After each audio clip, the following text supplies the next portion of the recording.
We got 5 summer objects I only encountered after moving to America. Let's check this out and see what they got over there that we don't have over here. So yeah, this will be interesting, man. These ice cubes are a lifesaver when you run out at parties, and they're made by wizards. Ice cubes?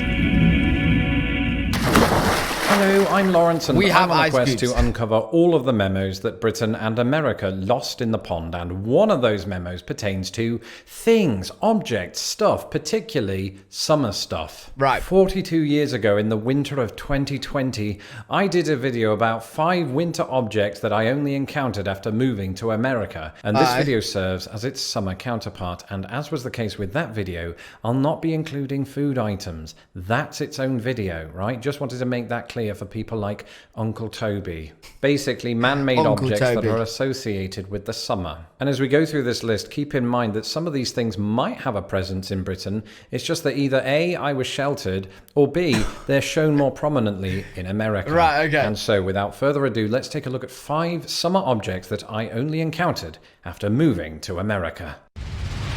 Can't be ice cubes then. Wait, what? After moving to America. You know what? I actually had a overhead fan in my old house with my parents, right? But they got rid of it. So we do have them, but it's just not often, especially nowadays. I think it's fair to say that I have a love-hate relationship with ceiling fans. Now, when I say overhead fans, I'm not referring to Lost in the Pond supporters who sit in the rafters at the live events that I don't have. I'm referring to fans on the ceiling. Right. In British homes, they're exceedingly rare, whereas in America, I've yet to enter a house that doesn't have one. And that includes my mansion that has about 3. It's not a mansion. First of all, when you're a YouTube sensation, the last thing you need in your studio is an overhead fan, because it messes up your hair and your voice. I realise that this is a niche problem and that certain people need to check themselves before they wreck themselves. But the other first world... That's actually interesting that most houses in America actually have overhead fans. You just think like... I just assume that you all have AC units and you just use that. You don't really need a fan. The problem that they produce is I never know how many times to pull the string.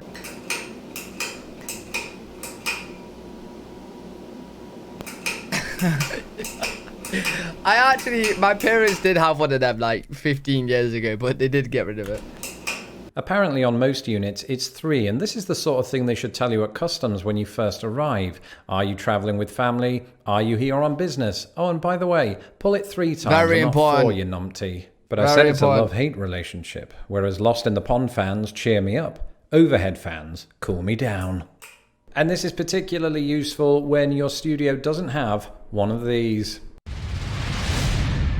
There we go. The one that I wish we had in the UK, man. Like, no house. Like, unless you get it yourself, I've not been in a house that has AC unit. Not one house yet. When I first heard about America's propensity for using air conditioning, I thought it was weird. Why would you want that blowing through your home when you can just crack open a window and hear the sounds of nature? And I thought it was particularly unusual that anybody would want to partially obscure their window with this big box. We're British. We want to see outside. We want to see what that chaffinch is up to. We want to see if it's a light drizzle or a heavy downpour. I want AC unit. We want to see the joggers. So I thought it was as weird as the next person, and then I met the next person. His name was Mick from Stockport. And Mick from Stockport had never actually left Stockport, but he had all kinds of views about the rest of the world, including America. And he absolutely lamented the artificial nature of American air conditioning. 2 weeks later, he died of heat stroke. Mick is, like any other British person that I talk about on this channel, entirely fictional. But he was as stubborn as I was when it came to air conditioning. We just don't have it in UK homes. But after moving to America, I saw the error of my ways. If you saw my recent video on how British heat waves ain't got nothing on America, we just watched that. Literally just watched that yesterday. So if you guys want to check it out, it is on my channel already. As to why the absence of them would constitute a public health hazard.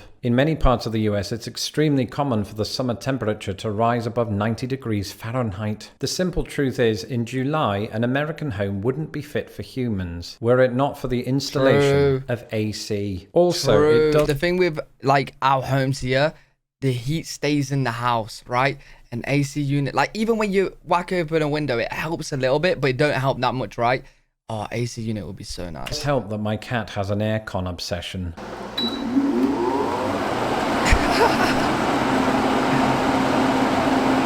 Wow, that's loud. Are they all that loud? Don't get me wrong, in the UK, inflatable mattresses are as popular as inflatable people, and you sometimes use them both at the same time. But in my experience, British people draw the line at using them while camping. That's the blow-up mattresses, not so much the other one. In America, they have a term for this. It's called glamping. Glamping is an example of a poor man's toe, or as it says in my dictionary. We kind of have glamping over here.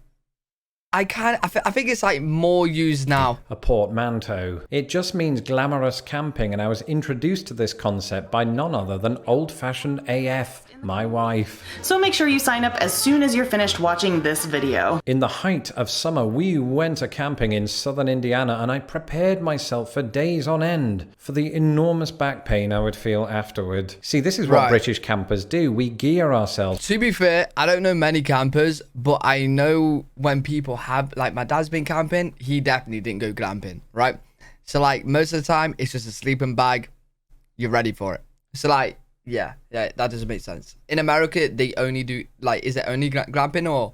For a night or two of blissful torture. And this was the illusion I'd afforded myself on this visit to southern Indiana, right down to the moment that I put the last peg in the ground. And then my wife surprised me by pulling from the van an inflatable mattress and 2 pillows and a headboard and a dressing table. Oh my God. It filled me with dread because I'd just signed a lease elsewhere. But also because it made me panic that my wife wasn't who I thought she was. But it turns out that this is quite normal in America. People here don't go camping to recreate the living conditions of Neanderthals.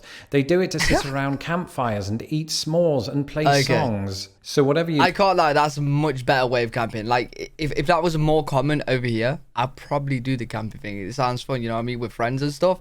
But, like... yeah, sleeping bag on the floor, bad bat, nah. Learn from the 1999 American documentary The Blair Witch Project. Forget it, that's old news. Now maybe I'm becoming Americanized. Over time I've become comfortable with America's obsession with being comfortable. That's probably why when it comes to my new house, I want to add one of these. Porch. I'm going to go out on a limb here with no data to back up what I'm about to say. Yo, in the UK, we don't even have porches. Well, not many houses have porches, I'm not going to lie. Like, unless it's in the back, but a lot of American houses, you have it in the front, right? Per household, America has way more front porches than Britain. Yeah. I've been to various parts of the United States, and having done so, one thing stands out as a constant among its streets. Friends and families getting hammered on the front porch. In Britain, we must like our privacy because if we have porches, they tend to be in the back garden/yard. Either way, there's one element of porches that I didn't encounter until moving to America. Swing benches. Again, that's not to say we don't have them in Britain. They're just more prevalent in America. And again, I don't have data to back that up. It's an observation. My nana and granddad, they have a swing bench, but they don't have a front porch, so it's just in the back garden. I've now lived in the US for about a third of my life, and in that time you do get a good sense for America's furniture choices. And if it turns out that my observation is numerically incorrect, the wife and I will be more than happy to tip the scales back in America's favor. That was just an excuse to show you my empty front porch. I should have played it cool, much like this. Right, okay. Hey, I'm a bit confused about this.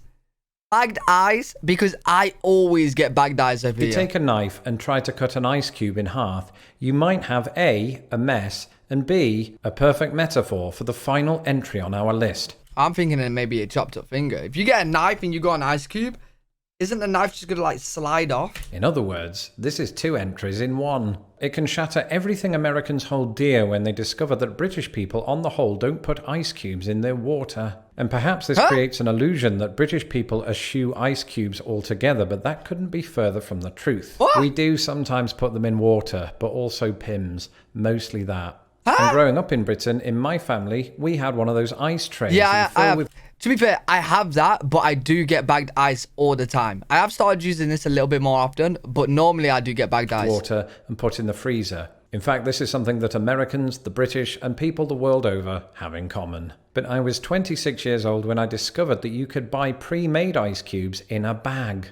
These ice cubes are a lifesaver when you run out at parties, and they're made by wizards. And it just happened. Wait, okay. Right, listen. All the rest are correct, but that one right there, I don't know, maybe I'm just a bit weird. I don't know, but I always get bagged eyes. always, and it looks kind of like that as well. That my discovery Maybe of I'm them just came weird. about in America. This is an example of me living a sheltered life, because it turns out you can absolutely get them in Britain. They're just not displayed as prominently. I'm mostly talking about gas stations. One thing you'll notice when you drive into BP, ironically British Petroleum, is that outside of them they feature subtly decorated ice cube vendors. Right. Okay. So he is saying you do get them in the UK. It's just not showed that much, and maybe not many people do get them. Maybe I'm just one of many few that always gets them, right? But, So if you're hosting a so party that night and you're running a bit behind, don't go to Walmart, go to BP. You can get everything you need. That's it for this episode. I'm going to go through to the next room, stripped down to my underpants, and stand in front of the AC. If you like... He's flexing on me, man. I want an AC so bad. Like what you saw here, don't forget to... Really good video though. Enjoyed that. Hopefully you guys enjoyed it as well. Let me know what you guys think in the comment section. If you did enjoy, make sure you leave a thumbs up, subscribe for more content. If you guys want to check me out on Twitch, I'm live every single day. My Twitch is L3WG. I'll see you guys in the next one. Peace.